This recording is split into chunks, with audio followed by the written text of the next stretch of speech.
What's up, my good people? Now, I was having a good time making my video. Where's Hunter? Then the power went out, but I pretty much summed it up. I think I did a good job. But now I want to switch, uh, uh, switch subjects, switch courses, speak on something more beneficial, more worthwhile.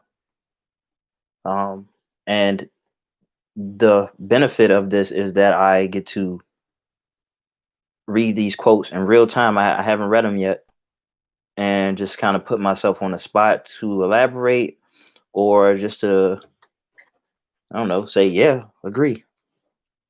I'm just a big fan of philosophy. I'm a big fan of Stoicism. And I feel like tough times just turn people into Stoics or philosophers if they rise to the challenge. It's very important. So let me see where I was. And so the last thing that I read was by David Goggins, I believe. And it was success is based off of your willingness to work your ass off no matter what obstacles are in your way. I love David Goggins. Read his book, Can't Hurt Me. Very inspirational. I read the whole thing and I like listening to him. Even though even though I guess he somewhat gets redundant because at the end of the day there's a plateau for what his philosophy is. Just outwork everybody. All right. Turn the impossible into possible. Push the limits, push the barriers, raise the standard, all those good things. Okay. And so the next thing is when someone is properly grounded in life, they shouldn't have to look outside themselves for approval. And this is if you ever hear somebody say, he's in his own world, she's in her own world, those people have figured something out. When it comes to fear of missing out or feeling lonely because you're not a part of a crowd, you're not a part of a team, whatever it may be, what you will find is that if you find yourself forced to be alone, or if you just decide to be alone because of particular circumstances, perhaps you're not vibing with the people you were with, perhaps maybe you're too embarrassed, whatever it is, whatever forces you to finally accept being alone, that's when the journey happens. Whether if it's the great indoors or just the life of uh, a wanderer, whatever it may be, when you find yourself alone and you surrender to that, that's when the journey begins. That's when the class begins. Okay. And so here's an important thing. In this day and age where getting validation from others is extremely high. Now, if you had to ask somebody, you know, most people would say no to this, but if you had to ask, people, do you like basing your validation off of others? They would say no. But most of us do this anyway, I would bet. And so the answer to this, the solution to this, is to give yourself the allotted time to get to master yourself, get to know more about what it means to be you, get to know, what triggers you, what puts you down, what lights you up. All of the things that you would want to know about somebody else, you need to figure that out about yourself. And when you find those things, it's going to be hard for somebody else to convince you otherwise. That's why it's very important. All right. So, like I mentioned before, I'm a big fan of Thick Face, Black Heart. I love the book. Basically, the more you learn about yourself, the more in touch you are with yourself, the more you master what it means to be you, the less that outside stuff matters, the less the opinions of others matters. All right. So that's just very important. Okay. And So, and to be grounded is to have a great deal of understanding and a great deal of perspective towards life. All right. To be grounded means you aren't easily knocked off. You aren't easily, you don't waver easily. You are becoming a mountain, becoming solidified in what it means to be you. All right. Now, a lot of the work is done for you by just living, but that does require a level of discipline. So, what I have found, what I have seen in others, and and because I've seen it in others, I work towards not replicating that entirely. But what I've seen in others is that they feel pressured to bring out something based on the person that they are talking to. Now, and I'll explain, but in some circumstances, I guess that would be a good idea. But for example, you're talking to somebody, perhaps they're smiling, perhaps they're joking, but you're not in a joking mood. You're not really in the mood to smile, and well, then, but you do it anyway, and it doesn't feel real. It feels forced. Or somebody's talking in a certain way. Now you feel like you have to mirror the way that they talk, which again is good for negotiating and things like that. Otherwise it's just inorganic. And this is why you have to know who you are at your core and build on that. So when you're talking to somebody, you don't feel inferior to the point where you feel like you got to change the way you talk. All right. You don't need to change the way you talk. Are they changing the way they talk for you? Maybe. I don't know. But you damn sure shouldn't be doing that. Why? What's wrong with you? Is there something so wrong with you that you got to put on this mask, this facade to please somebody? Of course not. You need to work on that. All right. You need to work on that. Getting to know you is one of the best things that you could possibly do with your time. All right. You want to get to know people. You take somebody on a date or something. I want to get to know you. I want to get to know you. Take your own self on a date. Get to know your fucking self. All right. I mean, that's what I just did. I just went to all you can eat buffet. All right. Mind my own business. Eat by myself. Talk to myself. And not outwardly, but talk to myself. Listen to podcasts, whatever. That's what I like to do. All right.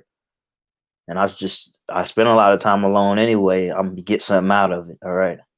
That's what I that's what I find through my spiritual practices, through meditation.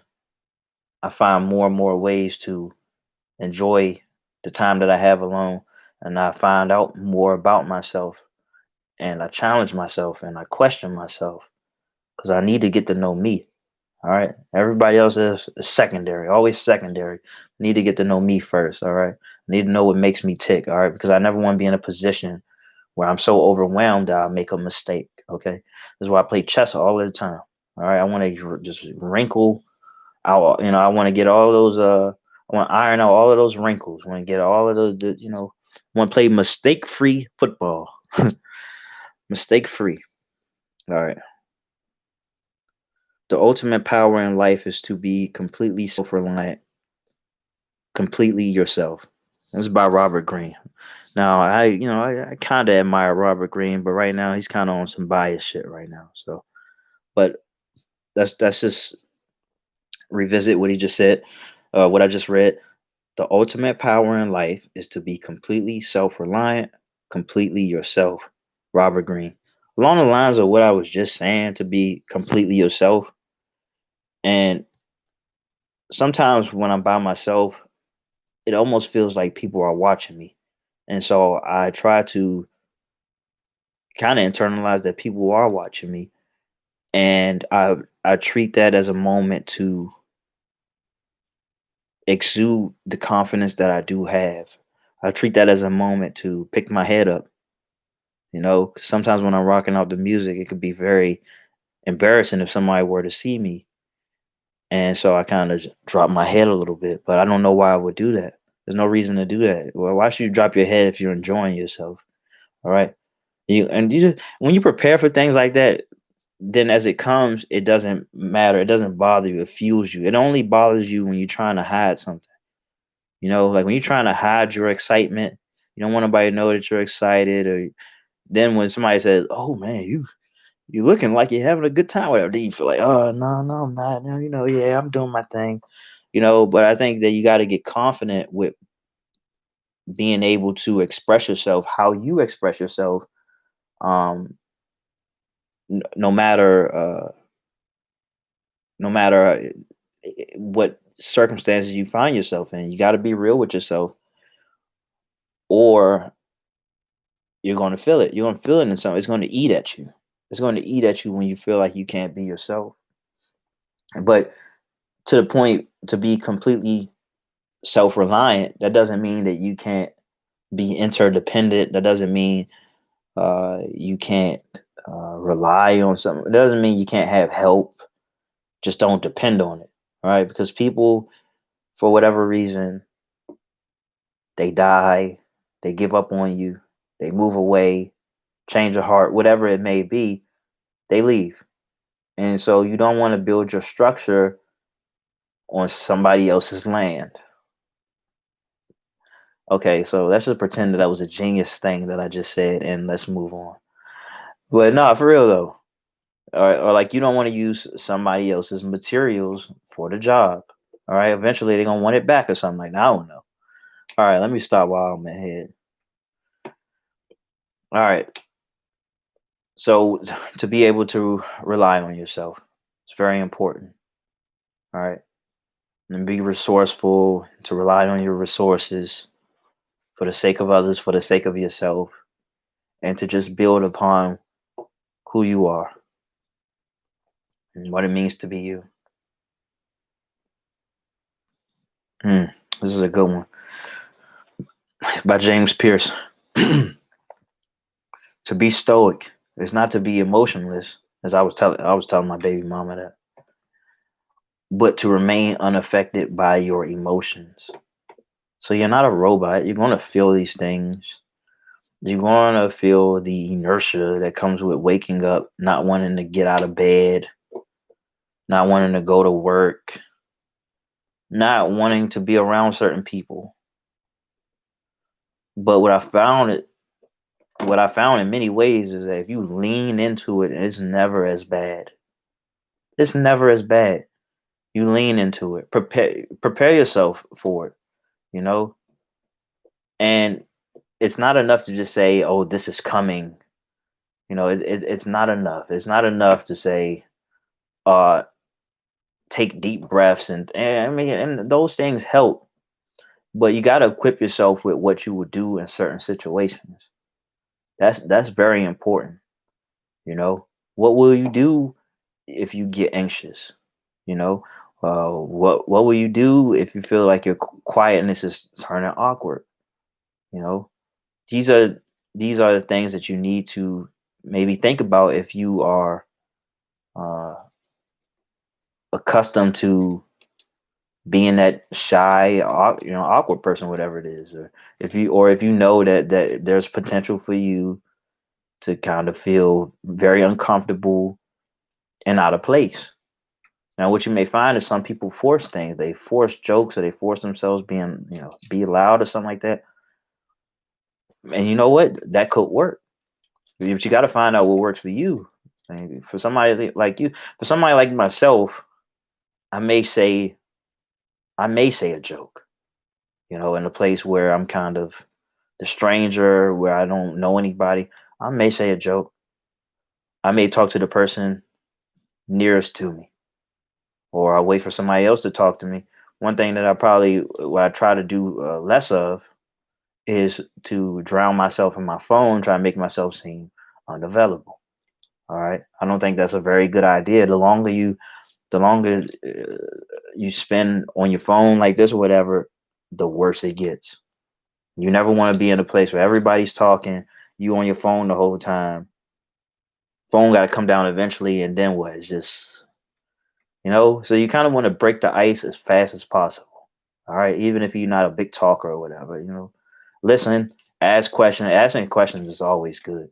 If you have questions to ask, then you can just let everybody else talk, and they'll thank you for it. Because people love to fucking talk. I tell you that much. A lot of people get along with me, because a lot of people that who I just meet or whatever, we get along because they can do all the talking and I can do all the listening. All right. I don't really like talking about myself too much. But anyway, leaning into your emotions, leaning into your fears. And the more you face your fears, the more comfortable you get with them. The less they even become fears, man.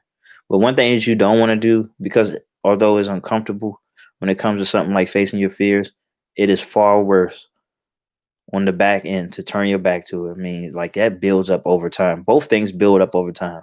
The more you face the uncomfortable things, the better you get at dealing with it. The more you run away, the worse you get, the closer you get to becoming just a coward. Okay.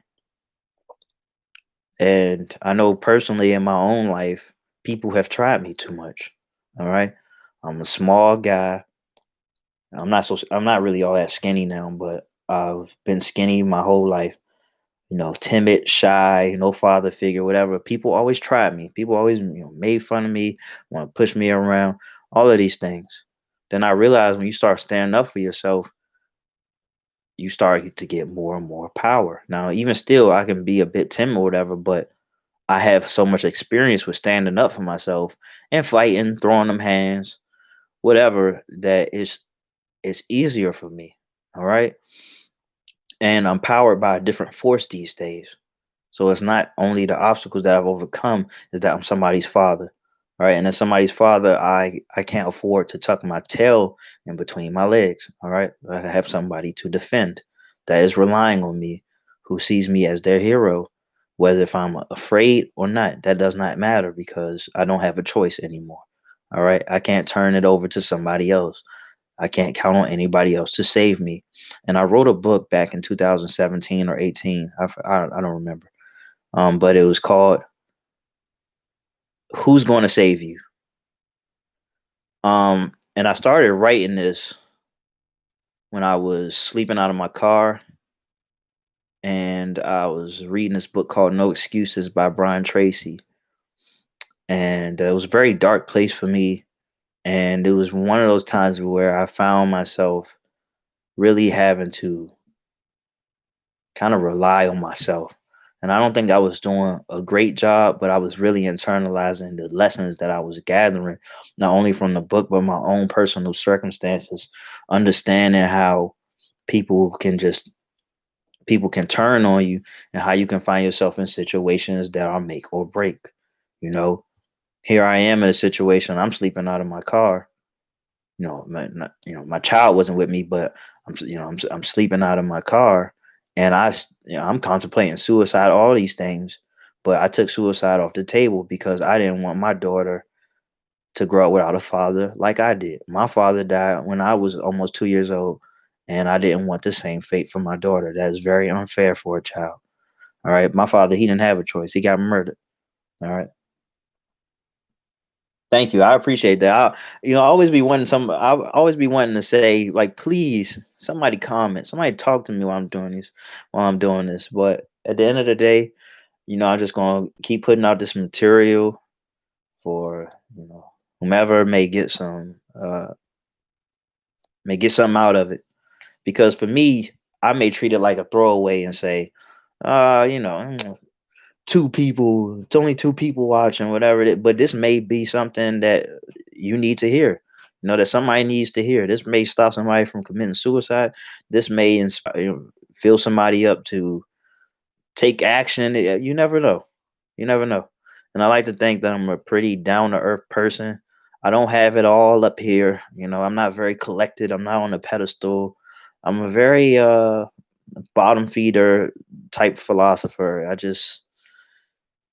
I'm scrappy. I'm scrappy. So I will never discredit what I could be useful for. All right.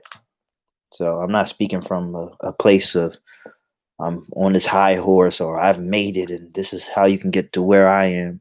I just offer a perspective, something that you may already have lying dormant in you, and I'm just lighting it. You know what I'm saying? You got some candles in you, and I'm just coming by to light them up. I ain't giving you nothing that you probably don't already have. It's probably why it resonates with you, is because you have that in you. Thank you. I appreciate that. Feel free every time you see me talking. Don't feel obligated, but feel free to just say something to me. I'm a very, very friendly person. People may not think that in my everyday life or through what they read. The way I write is pretty blunt. I just get straight to the point. But I mean, it is what it is, man. I'm a sweetheart. All right. That's how I sleep at night, by not taking advantage of people, not trying to take anything from anybody, just being grateful, just trying to be a good man. I didn't have good examples. I can tell you that. I didn't have good examples of what it meant to be a good man. I'm just figuring it out on the fly. So let's see what we got here.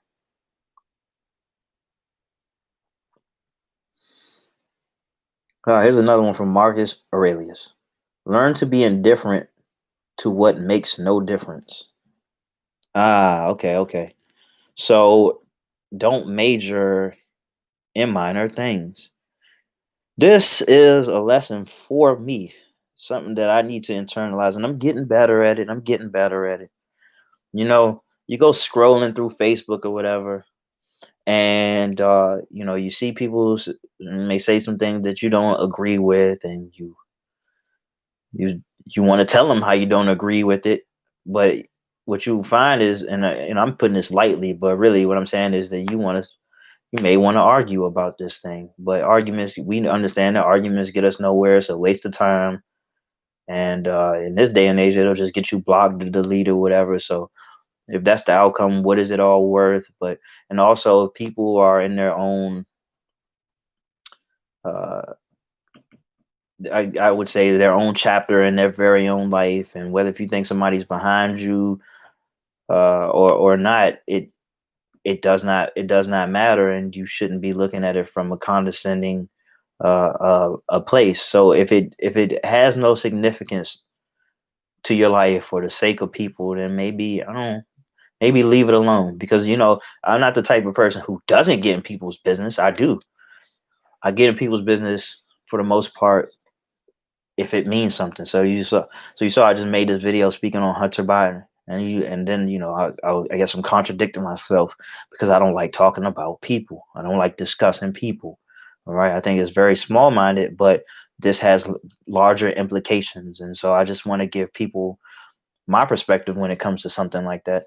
Just because a lot of people may be worried about what's going on at this time, which you know is has doesn't have everything to do with him, but I guess he would be a part of the story. So then I'll speak on things like that. But overall, the gossip of it all, that doesn't matter. And but again, this quote just kind of reminds me that you got to focus on what you can control. All right, and so which which kind of brings me back to my philosophy, and I don't think I spoke about it in this video, but the video or Hunter Biden. Reason why, under with this type of philosophy to be indifferent to things that make no difference, then you don't watch things like again the pregame show where they predict who's going to win and what's it going to take for them to win. It doesn't matter what it's going to take for them to win. It doesn't matter who you predict to win, unless I don't know, unless you maybe want to place a bet or whatever. But none of that really matters, because you're going to see. Like, it doesn't matter what the game plan may be. If the starting quarterback gets injured in the first quarter, that changes the whole game plan. So none of that matters. All right. So it's no, oh, you're wrong. You're wrong. The Bears will win the Super Bowl. You're wrong. Well, we'll find out. Okay. And if you're so confident in somebody like maybe the Bears winning the Super Bowl or whatever team, then just bet money. All right. If you're so confident, just bet money. That's funny. Ironically, to bear what's the next one? To bear trials with a calm mind robs misfortune of its strength and burden. Okay, because wise guy over here. He got something to say about everything. I'm a wise guy. So unfortunate circumstances it's kind of actually tied into pretty much everything that I've already been reading. But unfortunate circumstances can kind of throw you off because it will, to say the least, make you emotional. It can make you emotional. You come home, your house is burnt to the ground. You're in shambles or whatever it is, and think of any unfortunate event. It can throw you off. Yeah, and it's okay. It's okay to feel emotional about certain things, but basically, this was what this is saying, especially throughout everyday life, because life is rarely as it's hardly ever as drastic as house burning or something like that. It could be an inconvenience, like I don't know, maybe somebody calls your name, somebody gives you a finger, somebody cuts you off, you get written up at work, whatever the case may be. But if you face it with the expectations that these things, the more I play chess, the more I realize that I realize that, or I'm getting better at. Okay, for example, if I step into a room, I am kind of analyzing everything that can happen to me in this room. What are some of the things that are most common?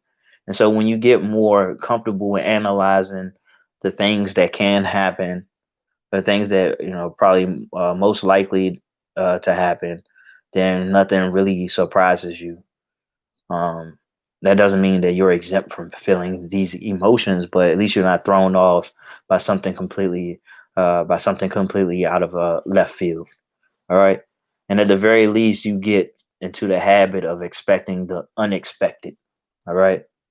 So that's a reason why that cliche is still relevant to this day. All right. So do what you have to do to go into things with a calm mind.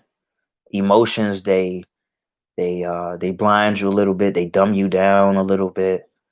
And ultimately, in any situation where you are dealing with problems, you just want the solution. All right, you want the solution. You want to get to the solution as fast as possible, because dwelling in the problem isn't going to solve anything. It really is not. All right, let's see how many did I read so far. I talked so much, it was seem. Uh, we got one, two, three, four, five. Hmm. Okay. All right. So let's go one more. And it says, the willing are led by fate, the reluctant dragged. Which brings me to what I was talking about in the last video, my philosophy on willingness. Something clicked in me and I realized that willingness is a bridge. It can, when you're willing to do something, it uh it makes it easier for you to do uncomfortable things. Like for example, um when it comes to working out. All right. Now, I don't care what you got to do to make yourself willing. If you got to go look at a bunch of attractive men who are just buff and beefed up, whatever it is, it doesn't matter. But being willing to do something really does cut out a lot of the work.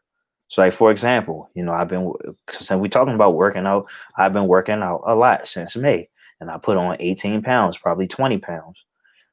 And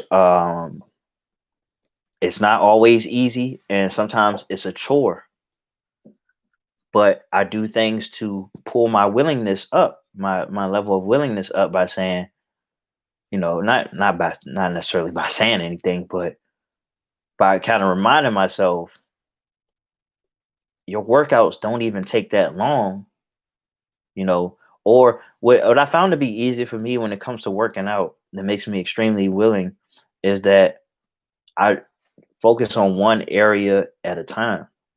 So what I realized is that if I start working out by doing squats, some jumping squats, then that makes the whole workout easier. And what I realized is actually, man, that's now look, I'm no scientist or whatever, but what I heard and what I found in my own experience is that it would seem that like a lot of testosterone is formed in the thigh and the glutes in that area. And so when you work that area first, it sends like sends like energy to the rest of your body.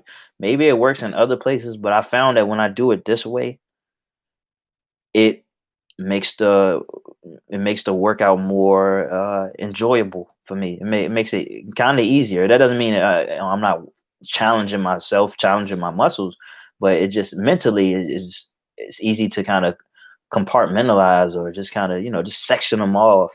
And maybe sometimes I'll do a circuit type thing, but basically because I understand that it does you don't have to spend too much time doing leg exercises. Okay, so you do jumping squats and you do these lunges or whatever, man, you could do that over the course of 5 minutes and then you can call it quits. All right. You know, I know Mike Tyson used to do this thing where he used to, when he was in jail, he would pick cards up off the ground, pick them up, and then put them somewhere else. So I kind of took that, but what I would do is I would act like I'm pulling cards off the ground, jump up, and put it on the um, ceiling. Now these are invisible cards. It's a psychological thing. So basically, like if you don't like running, because I don't like running, I don't like jogging or anything like that. I realized that I trick myself into running if I play basketball. Because I'm not focused on the running, I'm focused on the objectives. It's not when you play something like basketball, running is a part of it, but that's not the goal. You know what I'm saying? Because you could find a way to make it by like jogging or whatever it is. I mean, it probably wouldn't help, depending on who you're playing against. But that's just a little psychological trick. All right. But anyway, you spend you spend 5 minutes to work with the squats, then they got you extremely willing to just kind of keep going. You got your heart rate up, you're fired up. You understand that when you finish, you're gonna take some of that creatine or protein shake or whatever, or you're gonna feel much better about yourself. But anyway, you do that, then you focus on the abs. You do the sit ups and all of those things. And then when it comes to working with the upper body, whether if you want to do push-ups or not, which can go by extremely fast, all of these things can go by extremely fast.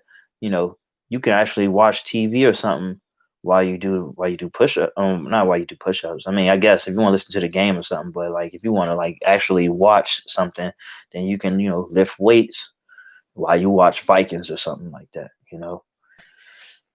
So how did I get to that? Oh yeah, willingness is the bridge. And then when you drag your feet, it just seemed like everything is just 10 times harder. All right. So I wouldn't spend too much time dwelling on what you don't want to do. If you understand that it needs to be done, take the emotion out of it. Even if you gotta coax yourself, all right, even if you gotta listen to some soothing music or you gotta sip some tea or whatever relaxing thing you can do to get yourself willing to do the uncomfortable things. All right. Just like when people want to writing isn't inherently uncomfortable. It's just your unwillingness to do it. All right. You think it's such a task. Oh, I gotta write all these words. I have to sit down and type. We blow it up and then we don't get anything done. Oh, I gotta think. And so some people they will do soothing things to get themselves into the mindset to do it. All right. Whether if you start off by reading, if you want to look up other writers and get inspired by them, if you want to make yourself some tea or some hot chocolate or whatever, meditate, take a warm shower, whatever it may be. If I say willingness is the bridge, well, you got to figure out how to build the bridge sometimes. Okay. For me, it's quite I don't know if this is my exact formula, but I know what I do to kind of get willing. And I kind of mentioned this, but I know what I do to make myself willing. All right. So it usually starts before I embark on anything. And this, is just very important. Starting is very important. You say finishing is very important, but the way you start off is actually very important as well. And so what I would do is always my first thing. And I still do this with things that I like that I'm already accustomed to doing. And so, like, let's say if I wanted to start eating healthy, or if I wanted to start working out, if I wanted to start writing, whatever, then simply I would just look up the benefits. So I just look up the benefits of these things. Okay, what's the benefit of working out, or how what's the effects if I start taking creatine, or what's some heart healthy foods, or what I always what do you like about writing? What's so cool about chess? What's the benefits of playing chess? It is whatever it is. And one low key beautiful thing about the people of this world is they have a way of making what's cool to them, what they love, interesting to other people. Even to people who already have some interest into it. When you're interested in something and it seems like you're the only person around you who's doing it, you can lose that lust. You can lose that desire. But then when you see other people online talking about it, it really does kind of fill your cup back up when it comes to like your passion for it. And that's just it for me. Like when I talk about chess or something like that, nobody around me plays chess. A couple people know how to play, but nobody plays. And so it's just good to just read up on people who play chess and the benefits of it, and then go to YouTube and watch other people play chess. And just and again, like people, they have this storytelling ability about them where they can make things that even you do on an everyday seem just magnificent. So it's just like every time I feel myself falling off, is somebody pulling me back in. So like when it comes to writing, for example, and I took like, oh man, I would say I probably took a pretty decent break this year, but it's okay. When it comes to writing, again, I've published 11 books already, 11 small books, but 11 books. And so I'll find my fire, my flame reignited, and not only reading other people's work, but just to see other people talk about why writing matters so much to them. How writing has changed their life. And I mean, then I remind myself, like, yeah, you're right. Writing did change my life. I filled up quite a few journals. You know, I've made some books. This is good. This is good for me, and that's what I do. So you gotta always figure out what it's going to take for you to be willing. That's a very powerful word, willing and willingness. All right, and that word right there will change your life. It's a very underrated word. As I mentioned, I'm trying to figure out how I can name my next child something that has willing in it, because that is a powerful word right there. Probably one of the top 10 powerful words in the world.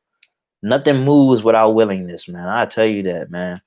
I tell you what, before I go, and I remember back in 2017, I was extremely depressed and suicidal and all of these things.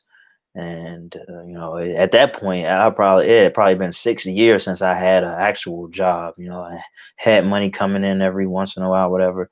But as far as my child's mother knows, as long as she had known me to that point, I never had a job. All right, and so she got pregnant, and she was pretty much determined from the start that she wasn't going to go through with it. Now she's my child's mother, so you know how that ended up happening. But at the time, man, I was like freaking out, but I was willing. I was willing to step up to the plate. I was willing to do things for the first time. I was willing to even put my own mental health on the back burner so I could figure this out. I figured that it would have been a good time. And this is a great story, actually. I figured it would be a good time to really get my shit together. Within a couple of weeks, I already had jobs lined up, apprenticeships and things like that. And the interesting story was that at the same time, my cousin was pregnant, and I said in conversation to her, my child's mother, and it's kind of harsh, but I was like, my cousin is gonna have a baby, and mine is going in the trash. And fast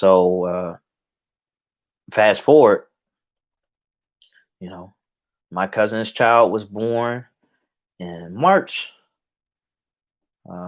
And a month later, because my child was a bit premature, she was born. And they kind of look like twins. And they're like they're best friends. All right, they're around each other every day, and as well as my other cousin. Let me see if I can pull up a picture. But it's because I was willing. Like I could have been. I could have been the type of man who was like, all right, she going to get an abortion. All right, I ain't got to worry about trying to take care of no kids. um, we can just go back to doing what we do, and that'll be it. But something was telling me that this was kind of, and I don't recommend this, but something was telling me that this was my opportunity to really uh, to make something out of myself, to get out of the hole, uh, to get out of the hole that I've been in. I'm trying to find a picture on my mom's Facebook page. I don't really keep too many pictures of all the kids, and so this is bothering me. I know she got pictures. See what we got. My mom, she uploads so many pictures, man. It's crazy. Let's see what we got.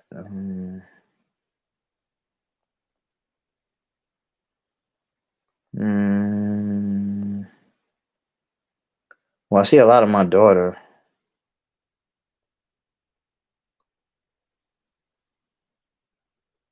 I don't know. Some videos, I guess.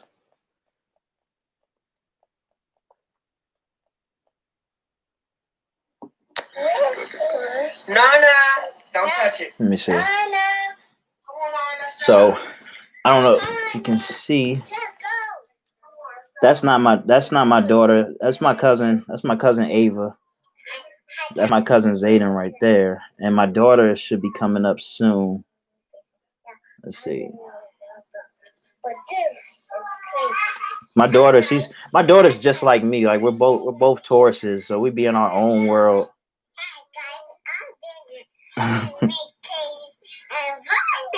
Here we go. There's my daughter right there. Yeah, and this is where willingness gets you. Willingness makes it so you don't get to miss out on opportunities like this. You know, and I know the power. That's why I know the power of such a thing, man. Like it can really change your life. Step up to the goddamn plate. So thank you all for tuning in again. I'll probably be back tomorrow. Appreciate you.